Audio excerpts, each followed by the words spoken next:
What's up everybody, my name is Andrew Wing and you're watching the top 10 tips for visiting Grand Teton and Yellowstone National Park. Now before we get started, I do want to warn you this video can be a little long, so if you don't have the time or patience, feel free to check out my quick abridged version above, or check out my itinerary and some tips in the description below. Now if you do have the time, sit back, relax, crack open a beer, and enjoy the video.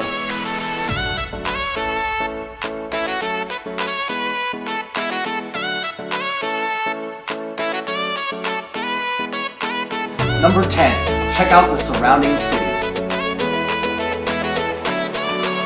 Now this one really depends if you have enough time, but if you do, I would definitely check out some of the surrounding cities. My wife and I flew into Salt Lake City, Utah, where we spent a day there. We were able to go to the Antelope State Park, had a great view of the Great Salt Lake, as well as some really cool wildlife. And then we spent another day in Park City, where we enjoyed great breweries, some really cool outdoor hikes, and some great food. Then rented a car, went through the national parks, and exited from the north entrance of Yellowstone to a small city called Garr, which I'll talk about in a little bit. And then we drove north and flew out of Bozeman, Montana, and I highly recommend visiting Bozeman, Montana. I've included all the cool breweries in the description below, but definitely if you go there, go to Granny's Donuts. Best glazed donuts ever. Number 9, pack accordingly. Now obviously you're going to look at the weather and you're going to know what to wear in terms of clothes and shorts and all that, but there were a couple of things that my wife and I wish we would have known about. Bear spray. You can't actually buy bear spray and fly with it. We didn't know this, but the TSA will confiscate it, take it away, leave a little nastygram in your suitcase. I think the reason is because bear spray at a high elevation has been known to explode, and you can imagine an exploding bear spray on a plane full of hundreds of people is probably not a good idea. If you're driving, feel free to buy it and drive with it, but just get it in Wyoming. It's $50 for one of the cans. It's a very good insurance policy, and you're not going to find it cheaper in any other store compared to the rest. My wife and I looked, and they're all around the same price no matter where you go. Definitely get bear spray. My wife and I flew into Salt Lake City, so we were fortunate enough to actually be able to stop by Costco, the biggest Costco in the world I might add, and stock up on a bunch of snacks and food. You're going to have so many opportunities when you're in the national park to just pull over on the side of the road, bust out a lawn chair. If you're driving, bring a lawn chair. Sit back, have a beer, eat some snacks, and just take it all in. Enjoy the weather, the wildlife, and the views. On top of all that, the food options aren't too great in the national park, and I'll talk about that a little bit. But just being able to picnic, have snacks, sandwiches, chips, soda, beer, or whatever makes you happy, definitely stock up on that before. Lastly, this one really only pertains to you if you're staying in the national park, but pack some entertainment. Once you're in your hotel in the national park and the sun goes down, there's nothing else around you. It's just pure darkness. There's no Wi-Fi, so it's just you, your significant other, your friends, and whatever entertainment you want. So bring a book, bring a laptop to watch a movie, bring some cards, whatever you can think of. Number 8, take care of your skin. This one's a little weird. We weren't expecting Wyoming to be so dry.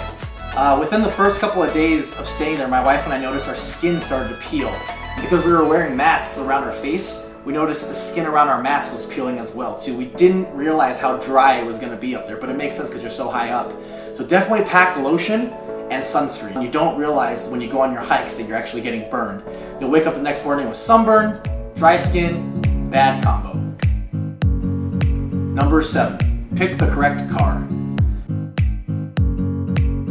Now this one's kind of a personal preference. For me, someone who likes doing videography and photography, I really wish I would have rented a car that had a sunroof. We had the opportunity to do that for about a couple hundred more, and because I wanted to save us some money, I decided to not do it. Man, I wish I would have gotten it. There's so many opportunities while you're driving through the national park and you see wildlife, you just want to pull over, stand up, put your GoPro stick or selfie stick through the sunroof and get some cool video. Stand up through the sunroof and take pictures. Instead, we had to roll down our windows, kind of lean out, hope that the animal doesn't attack us, and get pictures that way. There are also a few drives that was a little bit more of a rough terrain.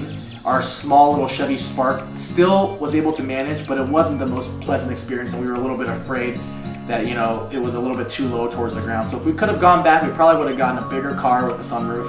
Just a little bit more of a good experience. But like I said, personal preference.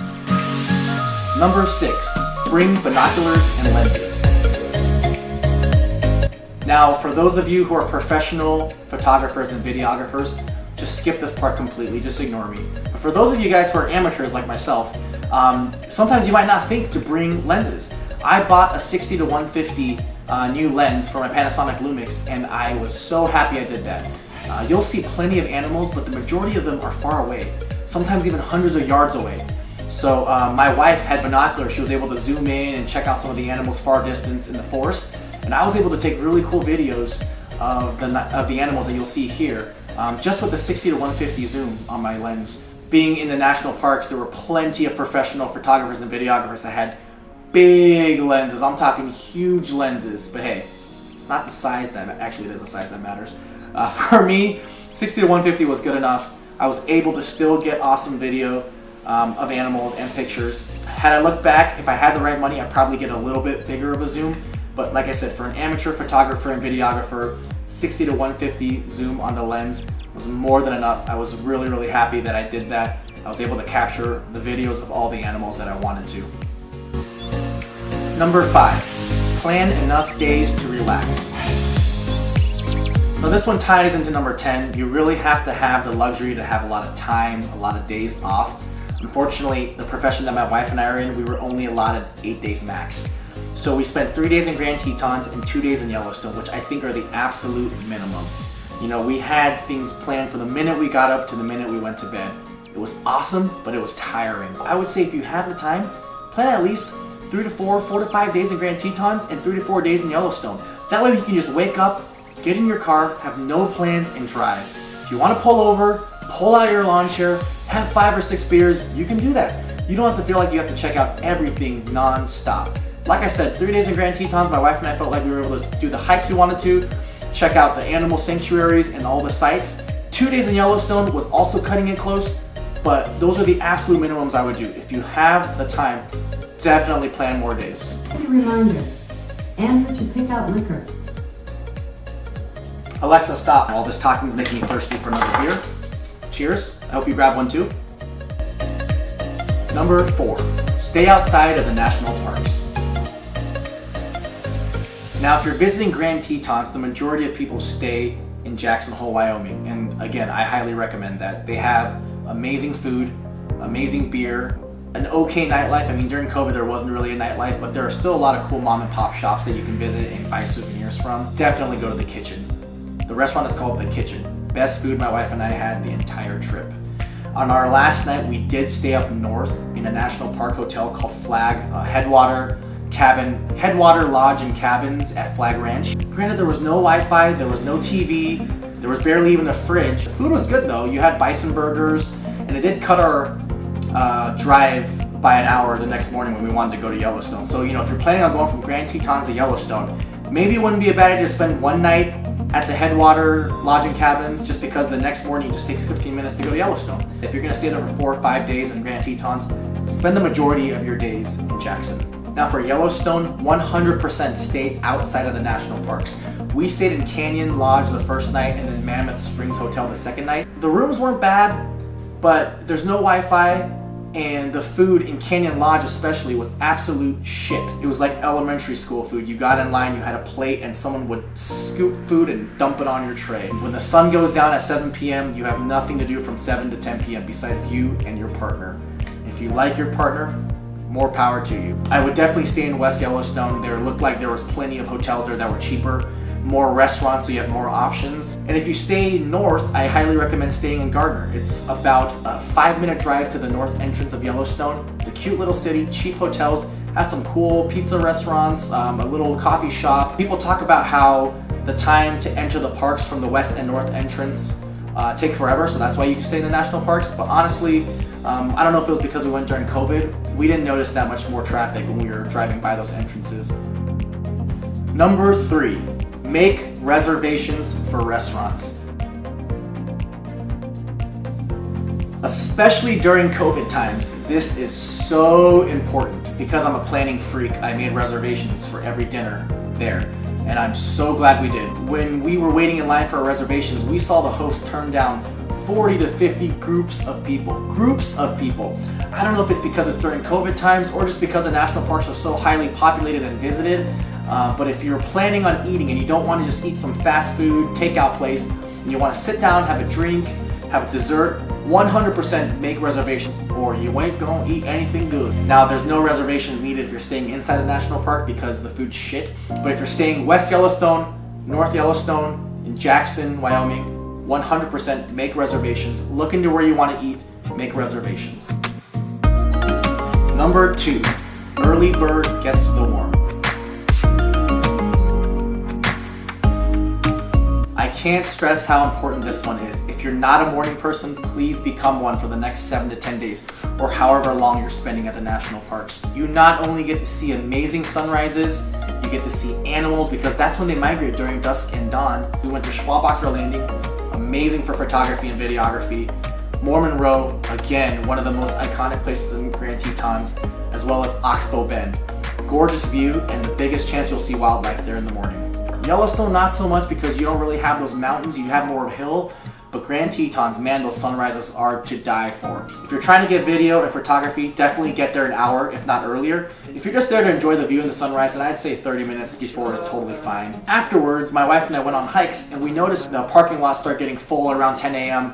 The line to board the Jenny Lake boat start to get long around that time as well too, so you could only win from waking up early. If you're trying to stay inside the national park, I would say I would get there at 5 a.m. at the latest. And the majority of the time around 7 o'clock, 7 to 8 o'clock, those campsites were already all booked out. If you don't do anything on the list, do this. Wake up early, enjoy the sunrise, check out the wildlife, and go on the hikes. And the number 1 tip for visiting Grand Teton National Park and Yellowstone National Park, enjoy it. You're probably wondering, no shit, enjoy it. What kind of stupid advice is this? I'll tell you, I went into it with too high of expectations. I found myself watching Instagram videos, pictures, and being like, man, I'm gonna capture such a cool bear video. I'm gonna capture the coolest elk video of them clashing horns. I'm gonna get the coolest sunrise, sunset.